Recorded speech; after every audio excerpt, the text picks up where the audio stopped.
Every day, Letitia Knight suits up at Plainview Hospital in suburban New York, ready to help save lives. Now we can go in the room. She's not here to hand out medication or perform surgery, but she is a key fighter in the war against COVID-19, the very epicenter of this country's outbreak. A lot of the work that you do is often unseen. We usually just go in, get it done, and we're out.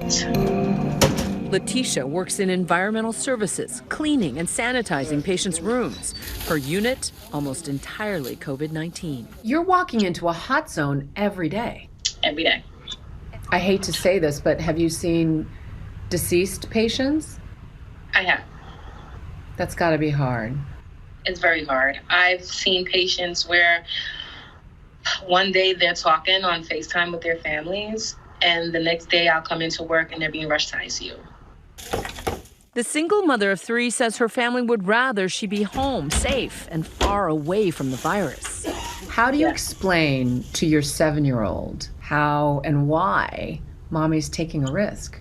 When my father was diagnosed and I was telling my children, I was like, well, this is why mommy goes to work. So that grandpa could be in a room where it's clean and he can get better. Letitia is among the millions of essential workers in the U.S. who show up every single day. They're unsung, often unseen heroes manning the other front line. They keep the power on, the trash collected, the hospitals clean and operational. They even help us bury our dead. They keep our towns and cities running despite the invisible, potentially deadly danger they face. Melody Aravena's husband, Rolando, was one of those frontline workers, helping keep people connected. If he had to die to save other people's lives, I'm going to try to make amends with that. Rolando worked as a telecom field technician for Verizon, a volunteer basketball coach, and a doting father of 5. Her twin, who is positive COVID too, was an avid Spartan racer, and he would train with her, and every morning he would get up extra early and do their 7-minute workout and take her to the track by her school on the weekends and just prepare her for these races. He was a real girl dad. Yes, my husband was a real girl dad. He was a real girl dad. Yeah. In his off hours, he loved to dance. He was a very good salsa dancer. I saw a video of you guys dancing. I understand he was an excellent mambo dancer as well. Yes, he loved dancing mambo.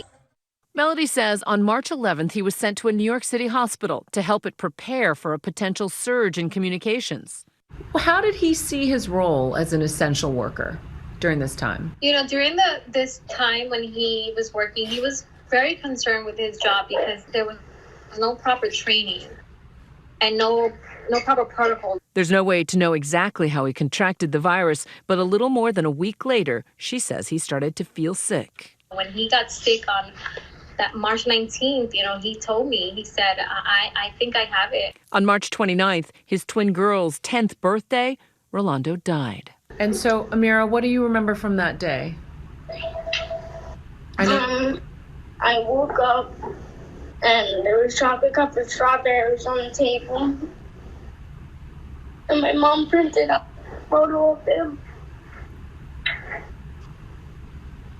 Right it out with me.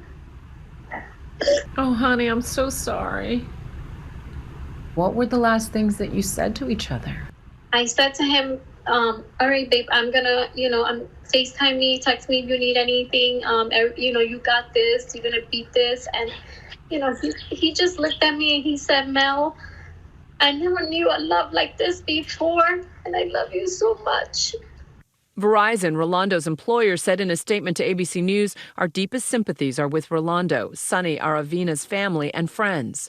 Our team is grieving alongside them. Knowing that our team members are still in the field, we have taken every measure and dedicated every resource available to keeping our frontline workers safe and secure as we keep our nation connected. Just the fact that he is an essential worker, but when it came down to the health system, he was just, a statistic point somewhere, really, really, really hurts because these people are out there risking their lives every day. For many other essential workers, balancing that risk means trading time at home with their families for round-the-clock life in the office. Instead of leaving work and going home, we're having to stay here. From Florida. This is my converted office into my living quarters. To New York. This is my walk from my new home behind you up to the building. Electric grid employees have turned their office spaces into bedrooms, spending as many as 30 days away from their families. It's a surreal feeling that when you get up in the morning and you go right to your desk, the one thing that you find out is you really come together as a family. And for some, being sequestered means being away during life's special moments. What's tomorrow, honey? My birthday? I want my cake to say, "Happy birthday, Sawyer. Sawyer loves Dad." What motivate me come to work, I know what it feel like to not have a job. I have a 7-year-old son. He motivates me to keep going, and I pray every day before I come onto the route that God protect me while I'm out there. Octavia French is one of at least 235 sanitation workers in the nation's capital, still gathering in the early hours of the morning to make their rounds, collecting trash and recycling. What do you love about your job? I get to hang on the back of the truck, and a lot of people don't expect females on the back, so I get a lot of props for hanging on the back of the truck. So you get a lot of nice props. Yeah, atta girls. Young. How has that changed during the age of COVID? Some people leave us like snack bags or drawings. Like yesterday, the kids had drew chalk on the ground. Being an essential worker in the time of COVID has changed how much you're seen and appreciated. Yes, it makes me feel like I'm a first responder, like my job is really important. When you first started hearing about how contagious COVID is, did it ever occur to you not to come to work? I knew I had to come to work. It's not like you can work from home. No, trash can't get up at home. You gotta be out there in the footwork. Doing the footwork and taking extra precautions with masks and double gloves. But social distancing is tough in the cab of a garbage truck. So in the truck, you're not 6 feet distance. So we make sure the windows down, we got masks on. She really does represent what that heart of our Department of Public Works really is. Christopher Geldart oversees the city's Public Works Department. It's his job to keep people like Octavia safe. It's a pretty heavy weight. Picking up the trash is what we've got to do. It's what we do on behalf of our city. It's what we do so the residents can see the government's still working and that we're going to continue to do our job and our part to make sure that we get through this in our city. In those quiet moments, what worries you? People losing their lives out here off of that. And just a bless shoe, a cough can cause so much damage. I watch the news, I read the paper, and sometimes I gotta turn the news off because that's all they talk about. So the less I'll see, the less I'll worry because I know I still have to go to work. There's no way out of that. How many deceased do you have in the building right now? Currently we have 17 funerals. That's usually a whole month's worth of work. Now it's only 4 days. In Brooklyn, New York, Anthony Panaccio and his family run the Scarpacci Funeral Home. The pandemic is robbing this delicate business of its human touch. We're not making any in-person arrangements anymore. So my cousins will meet them on a FaceTime phone call or on a Zoom message, and we'll have to send them pictures, things that we never did before, physically. Photographs of the casket will send to people's smartphones so they can make a casket selection. The staff is running out of gloves, gowns, masks. And what's worse, Panaccio says the funeral home is running out of space.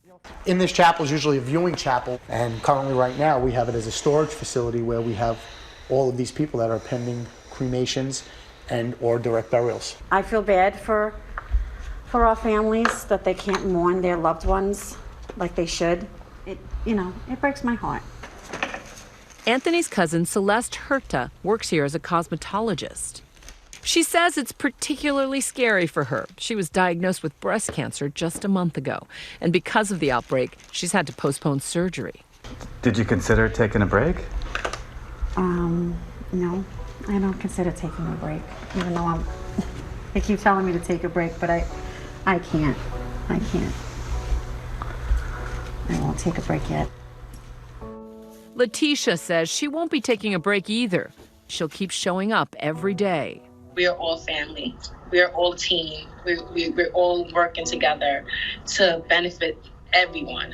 In this time of crisis, the world's eyes are now focused on the often invisible workers.